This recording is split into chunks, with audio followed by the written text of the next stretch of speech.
A noite da execução silenciosa. Quando a noite caiu sobre a casa 21, um silêncio pesado tomou conta dos corredores.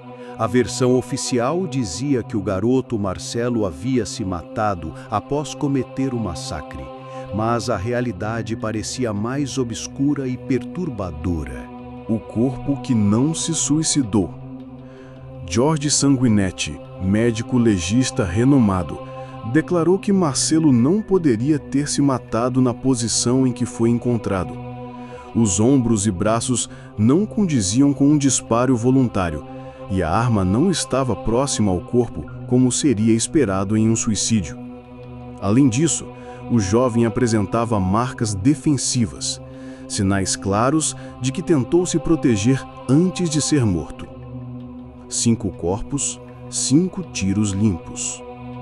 Cada vítima foi executada com um único tiro na cabeça, em sequência, com precisão profissional. A cena durou cerca de 10 minutos, muito além das capacidades de um adolescente em colapso emocional. Testes indicaram que se tratava de execução sumária, não de tragédia familiar. Vestígios apagados. Não foram encontrados resíduos de pólvora nas mãos de Marcelo, mesmo sendo ele destro e a suposta arma sendo manipulada pela mão direita. Isto sugere que os disparos foram feitos por outra pessoa, ou que a cena foi adulterada depois. Vídeos editados e silêncios forçados. Fragmentos essenciais das câmeras da escola sumiram, cortados entre os segundos 6 horas 24 minutos 41 segundos e 6 horas 24 minutos 43 segundos, logo após Marcelo chegar ao local. Um analista internacional confirmou: os cortes parecem deliberados, ocultando passos cruciais dessa manhã macabra. A milícia que circulava na calada. Pouco antes do crime vir à tona, 2 testemunhas viram PMs de uniforme pulando o muro da casa e conversando como se já soubessem que a família sóbria havia sido executada, horas antes da polícia ser acionada oficialmente. Uma Meriva prata rondava o local por meses, informando movimentos, visitas e horários do que acontecia na residência. A casa número 21 permanece ali, imóvel, como um túmulo aberto, não de corpos, mas de respostas. Passaram-se anos desde aquela madrugada em que 5 vidas foram ceifadas, mas o cheiro de encobrimento ainda paira no ar como sangue seco sobre concreto mal lavado. A mídia seguiu em frente, a justiça engavetou, a polícia silenciou. Aos olhos do público, o caso foi resolvido em tempo recorde. Um garoto com distúrbios mentais, isolado, influenciado por jogos, fascinado por violência, decidiu exterminar toda a sua família e depois tirar a própria vida.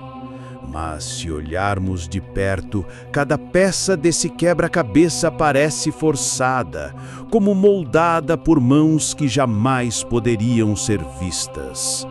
Uma tragédia sem motivação clara, sem provas definitivas, sem lógica operacional, mas com uma velocidade espantosa para ser resolvida. E é aqui que começa o verdadeiro terror. Não o das mortes, mas o da mentira institucional. Se Andrea Perseguini, policial honesta, estava prestes a denunciar um esquema interno da própria corporação, por que esse fato desapareceu das investigações? Se um garoto de 13 anos foi acusado de execução em estilo profissional, com tiros limpos, ausência de resíduos, sem câmeras ativas e com múltiplas incoerências nos laudos, por que nenhuma linha alternativa foi levada adiante? Se testemunhas viram policiais circulando o local horas antes da suposta descoberta dos corpos, por que foram desconsideradas? A Casa 21 não é apenas um endereço, é o símbolo daquilo que não pode ser dito.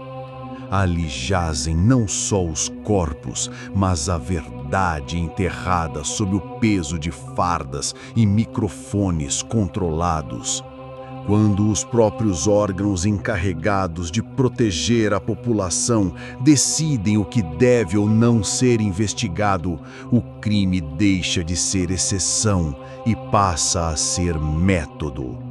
Um sistema que forja culpados, silencia famílias, manipula manchetes e eterniza o medo. Agora, olhe para trás com atenção e pergunte a si mesmo: por que a investigação se encerrou tão rapidamente, sem reconstituição, sem acesso público aos vídeos completos, sem segunda opinião sobre o laudo da cena do crime? Porque o único suspeito era uma criança que não pode se defender. Quem realmente teve interesse em eliminar toda aquela família?